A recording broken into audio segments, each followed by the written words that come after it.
Before I speak, I just want to take a minute for a moment of silence for what's happening in Florence, if we could, to the police officers happened there, if we could.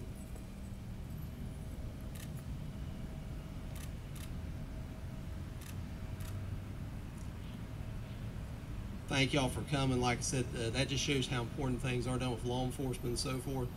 And unfortunately, domestic violence situations are horrible for everybody. Law enforcement goes in those situations, what the victims go through, and that sort of thing. And I've been doing this for a long time. And Homefront was an idea that came up. U.S. Attorney's Office partnered with us to start with. And then we came to Safe Homes. Lynn's folks came on board. All the law enforcement agencies here in Spartanburg County came on board. And we decided to follow that. From High Point, North Carolina was the idea. And what we're doing now, and I can't say enough for everybody that's been involved with it, is that we now classify individuals as they come into the system.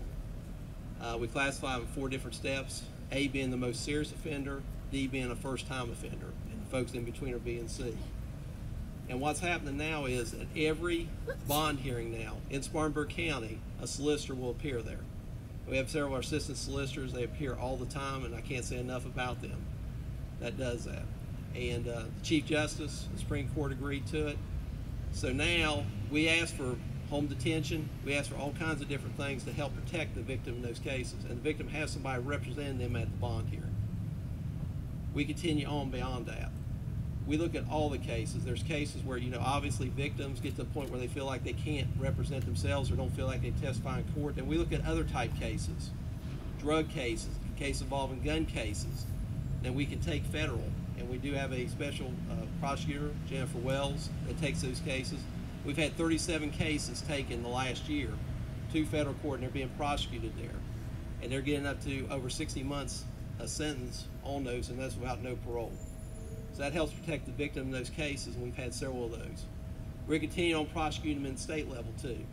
We're going to keep following up through them. Our DB prosecutors are aggressive. I appreciate everything they try to do. And unfortunately, we do have the homicides. We're going to prosecute those to the full extent of the law.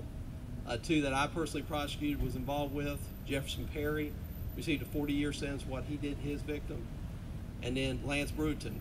Actually, he was prosecuted in state and federal court. He received a life sentence here in Spartanburg County, and he got a consecutive 8-year sentence on a pistol case from Greenville County. And they're going to be prosecuted to the full extent of the law. We are not going to put up with this. 1 death is too many. And like Lynn says, we have Cherokee and Spartanburg counties. Unfortunately, we don't have it in Cherokee County. We just don't have the manpower and resources there, but we hope to bring that one day there. Because like I said, we're going to stay aggressive and work through that. But the other thing we do too, we have a call-in program.